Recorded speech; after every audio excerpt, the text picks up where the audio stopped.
Good morning. My name is Jim Cracchiolo. I'm the Director of Learning Your Function Incorporated. And today we are going to do what I hope is a very short training on some new statutes that we need to be aware of. Um, we will soon be a licensed facility as a new movement within the agency for persons with disabilities that ADTs are licensed, a lot like residential homes, group homes, and the like. And with that being said, I'm going to get right into a PowerPoint presentation so that we can be on our way.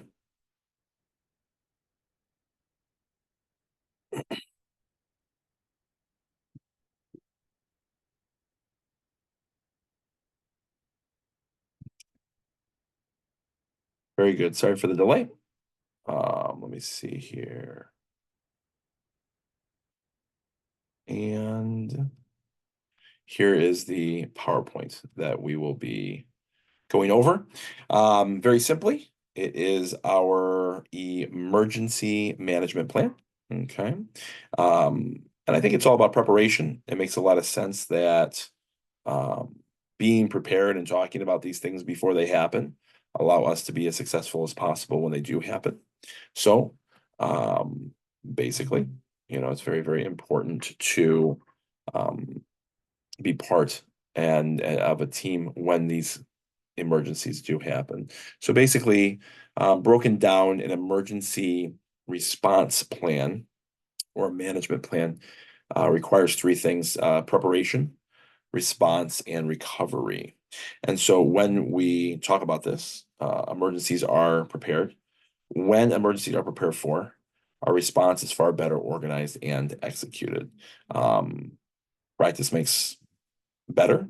I don't know that it makes perfect. Every emergency will be different, but if we are able to practice the different things that could potentially happen, fire drills and weather drills and others, then we typically are not lost when these things happen. So preparation is extremely important. When a response is executed correctly, it allows for the best case scenario to occur when an incident occurs. Any incident is not a great thing. We don't really want large incidents to happen or small incidents to happen, but we deal with people and people are fallible, and so therefore incidents will occur.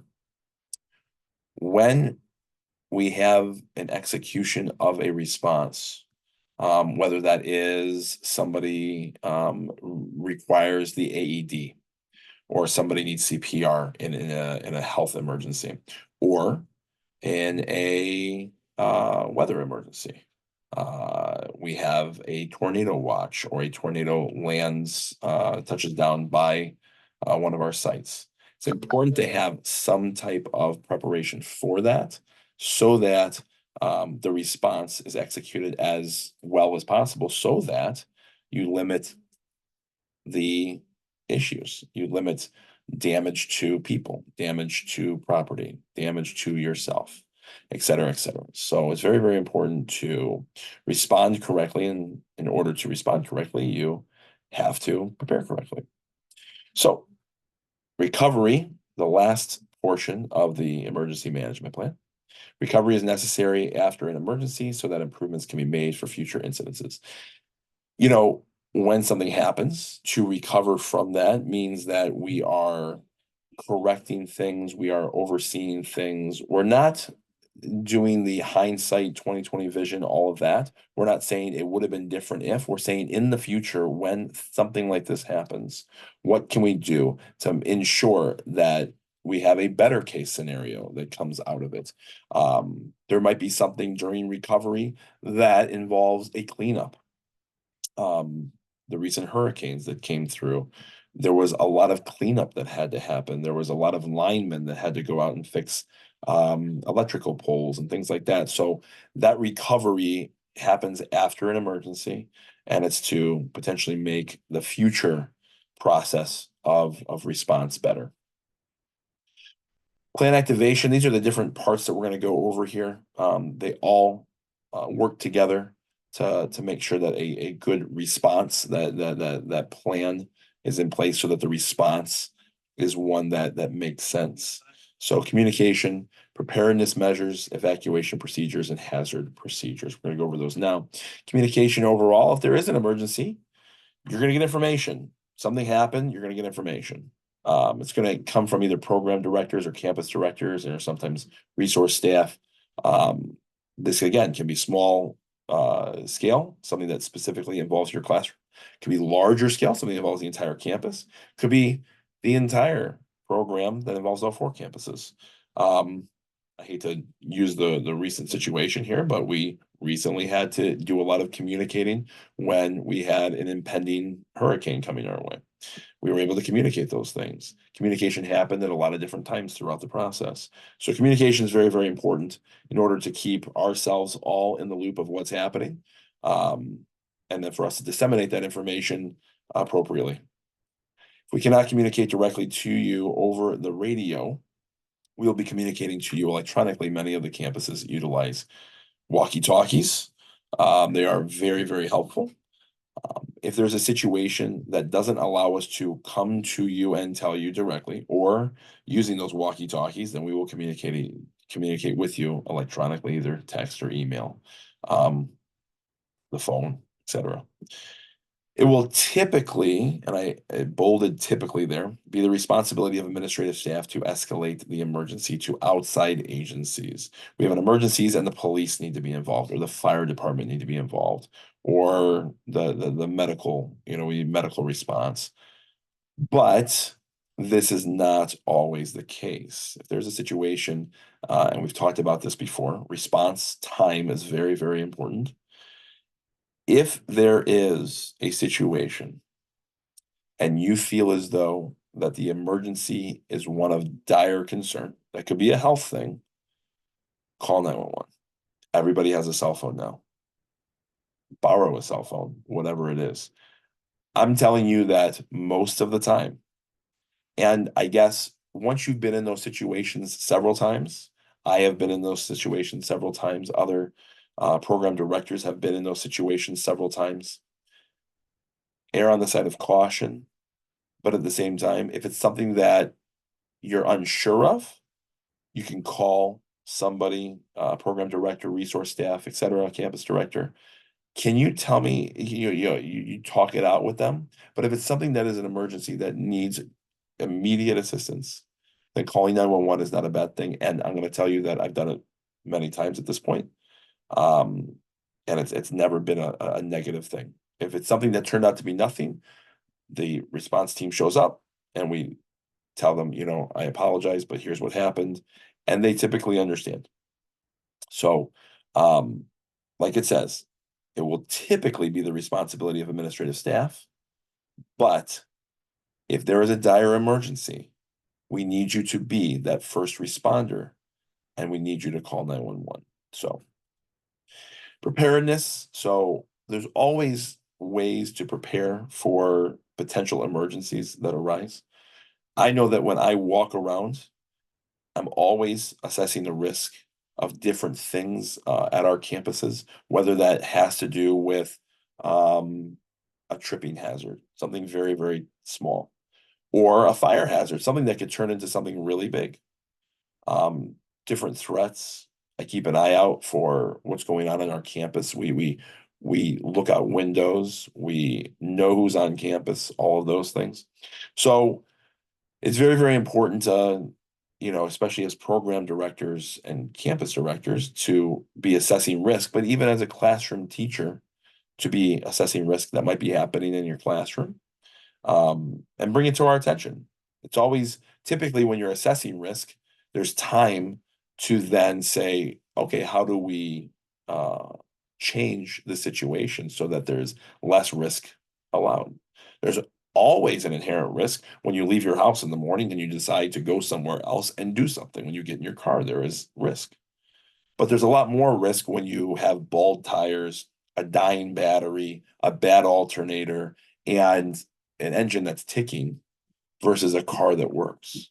So it's very, very important to try to reduce risk by assessing what we can do to reduce it. Having supplies on hand, so mainly that refers to like first aid things. An AED is at every one of our campuses as well that kind of involves itself in first aid. Um, there are other supplies that we have contemplated. One of those things is a carbon monoxide detector. We are purchasing those, and you'll see them on your campus, typically in a kitchen area. But overall, if you have ideas of other supplies that would be good to have on hand, we are open to suggestions. And obviously, it goes again with that assessing risk situation. How often would something like this potentially happen?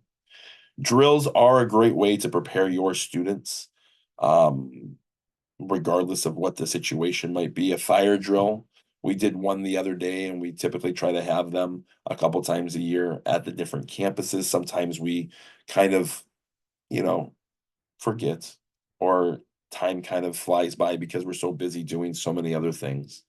But a fire drill is something pertinent, something important, something that we want to make sure that we're going to be doing. We're going to be doing those probably around quarterly, about 4 times a year. Weather drills, another thing that you can teach in class and then you can practice outside of class. But a weather drill is very important. Usually there's a little bit more warning with weather, whether it's dark clouds or like the recent hurricane, several days of preparation where we can say, okay, we're going to plan out what happens here. But if inclement weather happens immediately while we're on campus, again, I believe that all of the properties that we are in are safe properties, which is really good. That's not the case for every ADT, from what I've heard. So we are in very stable buildings that are relevant buildings that have been relatively upkept. And so what that means is that weather drills become a little bit more easy to do. And when the actual emergency of weather comes up, they're easy to dodge. Active threat drills, this is one that has obviously become a little bit more popular in the recent era of school shootings and such. There is far less reason for people to want to come and harm the entities that we provide for students, the special needs students, the population, the adult population. But I think it's extremely important to keep an eye out always for different things that might occur. Communication is huge with that. Um, I have students that might carry a knife, but they probably do that for more utilitarian purposes versus being an active threat.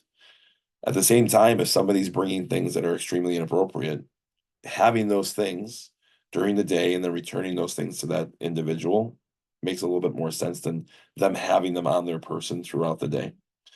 But overall, doing active threat drills is not a bad thing, because when those types of things happen, you have to have some type of knowledge of response. Do we stay here or do we leave? Do we bombard the door, or do we, listen to what's happening over an intercom, or somebody knocks on our door and we follow what they say?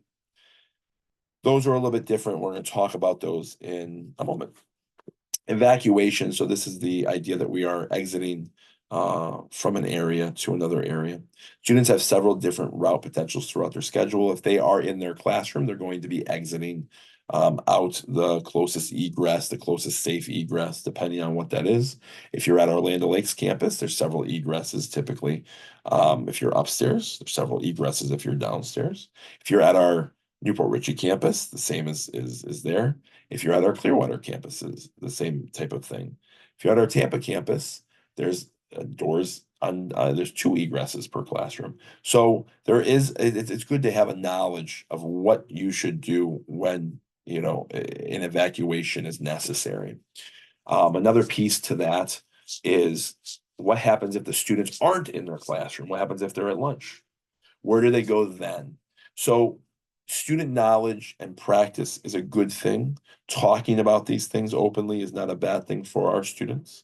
And it's something that if we practice a little bit, again, when we actually have to respond, typically things are a lot safer, better, quicker, and that typically leads to a better response. It is important that students have reference as to how to evacuate should there be an emergency. I just went over that.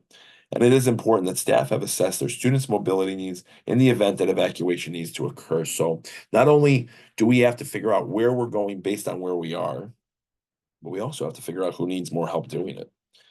A lot of our students, the majority of our students, have mobility that's very close to mine and yours. They can get up, they can walk, they can go from place to place. Some individuals might have visual impairments. There are a group of students at our campuses, at each one of our campuses, that utilize wheelchairs. Can they get downstairs? What happens if there is no other way to do it? Et cetera, et cetera. So these are all things that need to be taken into account so that we have ideas. We just did a fire drill at our Land Lakes campus. And in doing that, we recognized that there were approximately 5 to 6 individuals, depending on the day, that need to be removed from upstairs to downstairs that are wheelchair bound should there be a situation where an elevator is not accessible and we need to evacuate from upstairs. So with that being the case, we started talking about how that might go. The next step of that communication, as we saw in a couple previous slides, would be talking to the classroom teacher and creating that plan so they understand this is what we plan to do. Less chaotic is better. And as if we plan these things, then we don't have chaotic evacuations, which is really, really important. Staying calm, because if you have an evacuation that needs to happen and there's a fire somewhere in the building, pushing people downstairs so that they have head wounds doesn't typically solve the problem of getting out so that you don't get caught in the fire. You must think about these types of things when everything's heightened and the surroundings are one of more chaos than they are of sensibility. But the more we practice, the more these things become very sensible. Hazards. So these are some examples of some different things that you guys can talk to your students about. Fire is always a concern.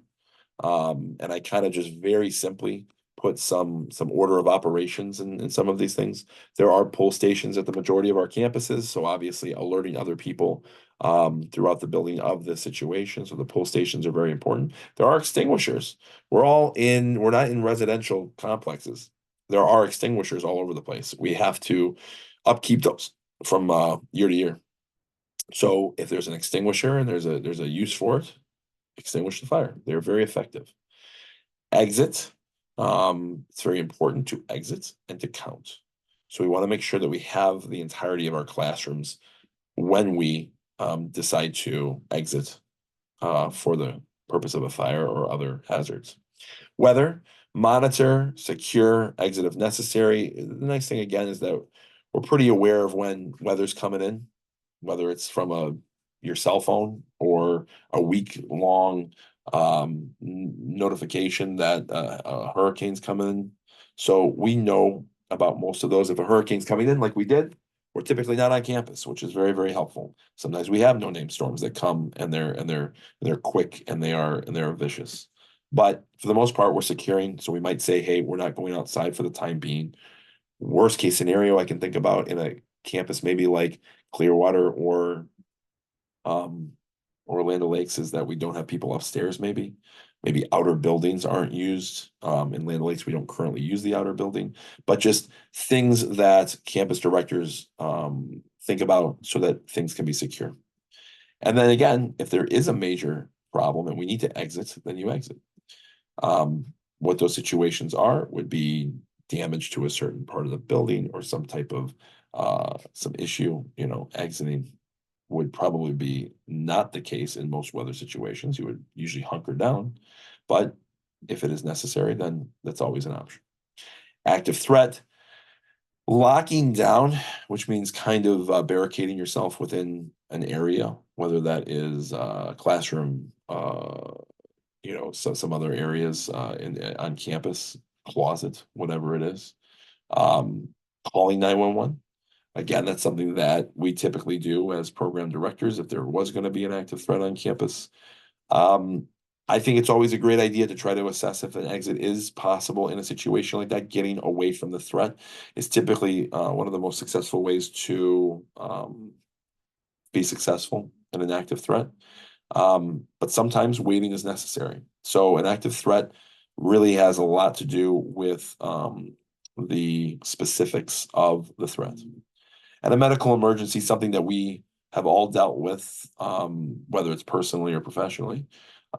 respond with first aid. So we're bringing items again, whether that is a minor accident with band-aids or gauze or something like that. Um, if 911 is something that needs to be called, again, sometimes that's done very quickly. Sometimes it's thought about, and I've done it before, literally, where I've called the group home and said, here's what's happening to the individual. Is this something that you want me to call and have them transported for? And we'll have the conversation if it's not dire, need, life or death. Um, but could be. So we have those conversations and then notify that consumer's contact finally, if that 911 call is made and or if just first aid is administered. It's always good to shoot a quick text depending on the person, either shoot a quick text or call the person, say, hey, Michael, Maddie, um, Jesse, whoever, um, had a nosebleed today, had a this today, scratched their arm today. When we had that fire drill the other day, we had an individual respond with some self-interest behavior and we let the parent know so they know what the deal is. That typically helps and kind of limits the repercussion of, oh, what happened, kind of a thing. It's better for you to tell somebody what happened for them to come back and say, oh, what happened. So recovery. So the actual preparedness happens. We prepare for these things. The actual response occurs because some hazard, some emergency popped up. And now what do we do after that? The emergency is now over. So what do? We review the drills that we had or the incidents that I'm just talking about for areas of improvement. What can we do to make this scenario better than it was? We assess the damage to the facility or equipment. Again, uh, hopefully it's not something that's widespread, but there have been different campuses that were affected by Helene in such a way that we had to assess the damage. And some of it was water damage, some of it was roof damage, different things like that. And we have to, fix what's wrong. Cleaning and sanitizing, if that is a thing, if it's a health situation, or again, like a Helene situation. And then resuming the programming when safely possible. That could be done in minutes, it could be done in hours, it could be done in days. And I think we all have different examples of different ways that that has played out. So that is the end of the emergency response or management plan. The next section, not one that I love to talk about in great length, and we really won't talk about it in great length because it's pretty self-explanatory, to me at least, but it's our sexual activity and sexual predator policy. This is something, again, with stipulations, new stipulations, and this licensing situation we have to address with all staff. So all staff will be seeing all this. And it really is unfortunate. I was going to create a presentation. This presentation was meant to be shown to all staff and all students. I didn't think that this section was appropriate for students. That's just me. I think it's good for them to be aware of their choices and their rights and all of those things. But I also don't think that I want to give people who are pretty innocent people ideas or avenues to become less safe than they are. So with that, we're gonna rock and roll and talk about some sexual activity and sexual predator policy. It's pretty easy. As Chris Rock said, there is no sex in the champagne room.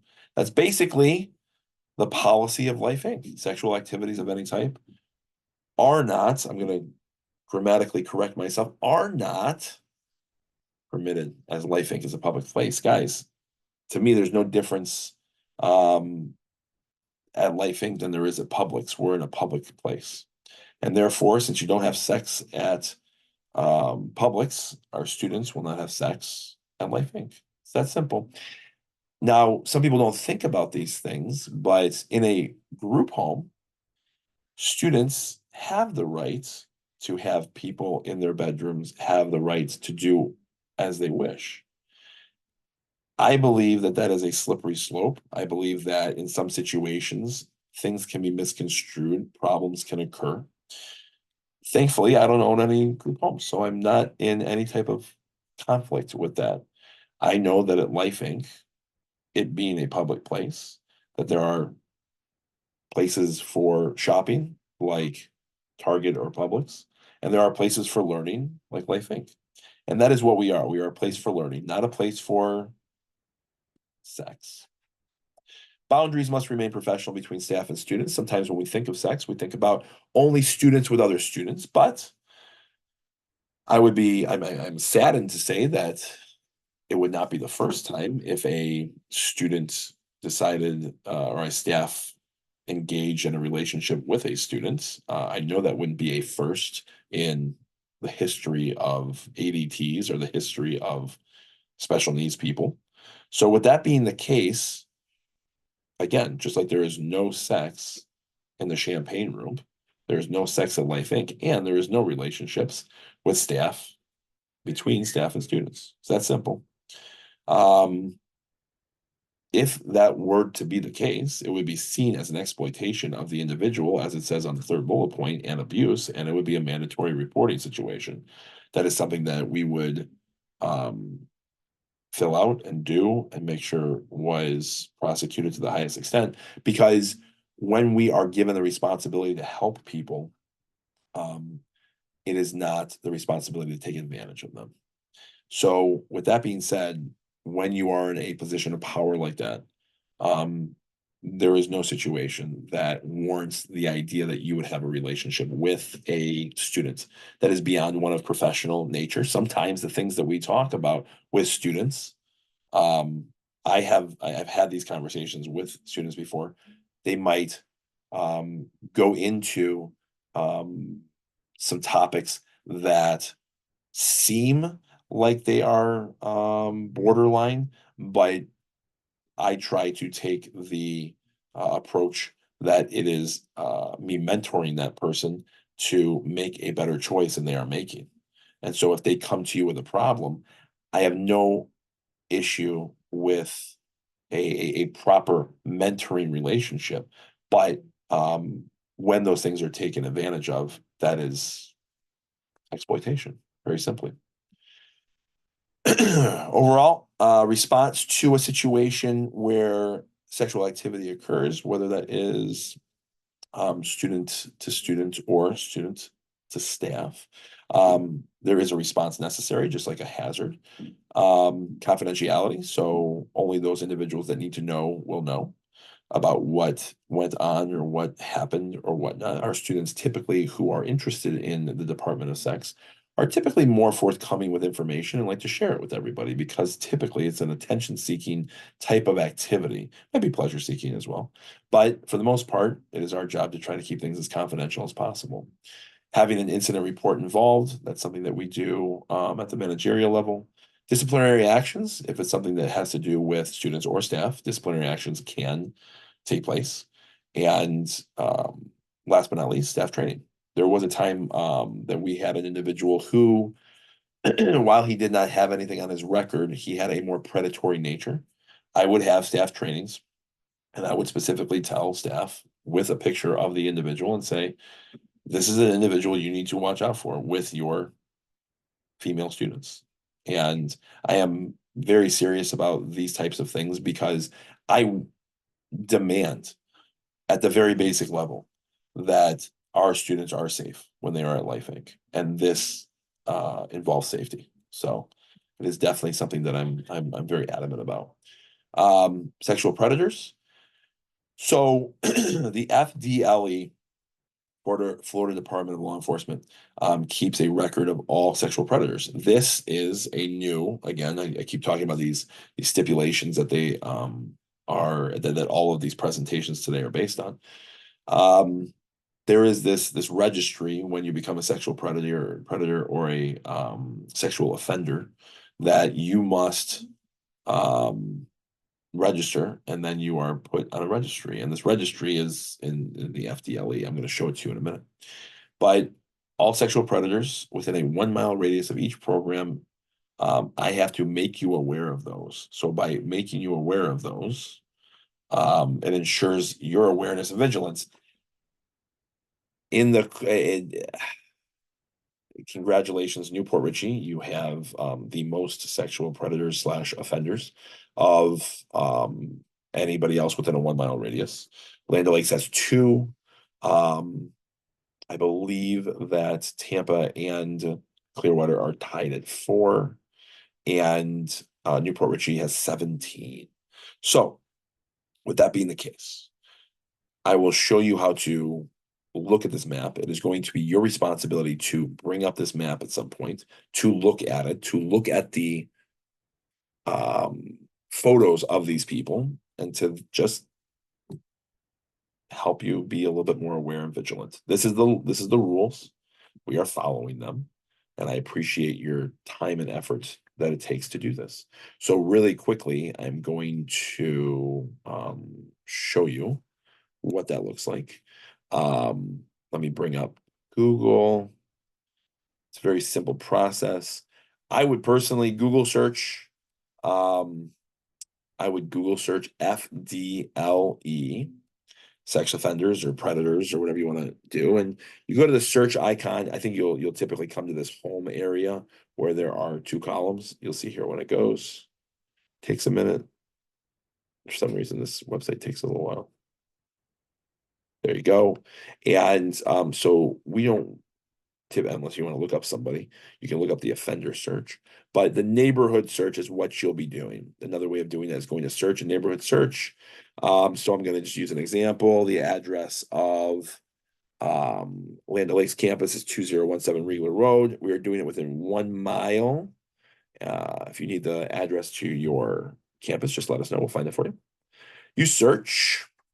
It does take a little bit. The lighthouse spins. And then you will get a map. And that map tells you that there are 2. One here, that is William Lang, and right here is, oh, I gotta try to click on the other one. There we go. Albert Starkey, both living very close to each other on Penny Loop there. So Land O'Lakes, I just did it for you. You're welcome. You have 2 sexual offenders. You saw their picture, you see their name, and now you guys are good to go. Everybody else, I do need you to please locate this website, as I kind of showed you how to do. Again, FDLE, and just type in, if you do a Google search, FDLE and sexual predator or sexual offender, it'll pop up. You will click on it, you will go to search, and you will search the address, 1 mile radius, and then you make yourself aware. That's the law. That's what they're asking us to do. So with that being said, we're going to go back to here, and we're going to go to the last section of today, which I'm going to make super short and sweet. And that is the firearms and ammunition policy. Mr. Jim is very much a conservative. Conservatives believe in preserving the Constitution. So with the preservation of the Constitution, I thought it was very important to talk about one of the founding fathers. And what he said, the beauty of the Second Amendment is that it will not be needed until they try to take it. So with that in mind, we're going to, again, just like no sex at Life Inc., comment, no firearms or ammunition on campus. It's pretty much that simple. Now, on campus is a term that is used in the stipulation, basically not on campus, but in the ADT. I want you to realize that when you drive your personal vehicle onto campus, your property is then on my property, but your property is not my property. Your car is yours, it is not mine. So take that as you understand it. There are no firearms or ammunitions allowed on campus. I cannot control your property. That would be a violation of your civil rights. So with that being said, I'm not telling everybody to go buy a gun, please. Only those that want that kind of power, feel free to explore it. But the simple rule is no firearms or ammunition are allowed on campus. No firearms or ammunition are allowed in Life Inc. vehicles, vans and buses that we have at our campuses. And the only people allowed to carry a weapon on campus, any weapon or firearm, are licensed officials.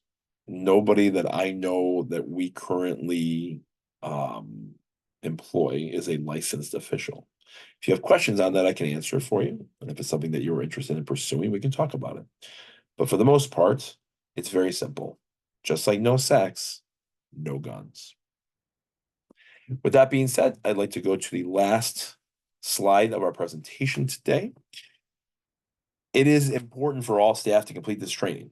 We are going again, like I said, through licensing. And in this process, we'll be doing this every year. You'll be reviewing this presentation every year. So all staff must complete this training. In order to show competency in this training, the following expectations must be completed. So number one, everybody is going to be getting an evacuation plan per campus. I'm sorry, an evacuation map per campus. So it is your job or a team, if you have two staff in your classroom, which most of you do, to create that evacuation plan. So you're going to draw arrows, hopefully with some identifying marker, or you draw it and then you highlight it or something like that. So you will be getting a map, and then you will show how to evacuate. We will review that. Either a director will review it or a program director will review it, and we'll make sure it's good, and then we'll put it on your wall. So that's going to be number one expectation. Number two is, like we had done for Land O'Lakes, searching the FLDE database for your campus. So please go to FLDE, sex offender, Google search that, and type in your address for your campus and look at the pictures, look at the names. That is going to be your responsibility, and that you are going to sign off that you did that. So please do not lie when you sign off. Last but not least, there will be a signature that we get from you, very simple signature that says that you watch this training, that you understand emergency procedures, sexual predator and offender and activity policies at Life Inc., as well as firearm and ammunition policies at Life Inc. So you will sign off that you completed that training and that you looked at the FLDE database and all those things. So in signing off on those things, you will have completed and shown competency in today's training. Guys, sometimes we do things because we have to do them, and sometimes we do things because we want to do them. I appreciate your time today doing something that we have to do. So I hope you guys have a great rest of your day, and I hope that maybe the training has allowed you to think about something that you want to prepare for, or something that you want to change maybe in your classroom or on your campus. And if it has, I want you to share that with your campus director, share it with the program director as we move around to the different campuses. And very soon, you will most likely be seeing a licensing coordinator from the Agency for Persons with Disabilities on your campus. And when that happens, I look forward to having rave reviews about the types of things that we do for our students on all of our campuses. I think that most people who have to do what they do for APD, whether that is for auditing procedures or overseeing a campus or licensing, when they see what we do with our students, they tend to understand why we are very good at what we do. They tend to understand that we are dedicated to the individuals that we have signed up to help. So I really appreciate all your time again, and thank you so much for all that you do for our students. Have a great day.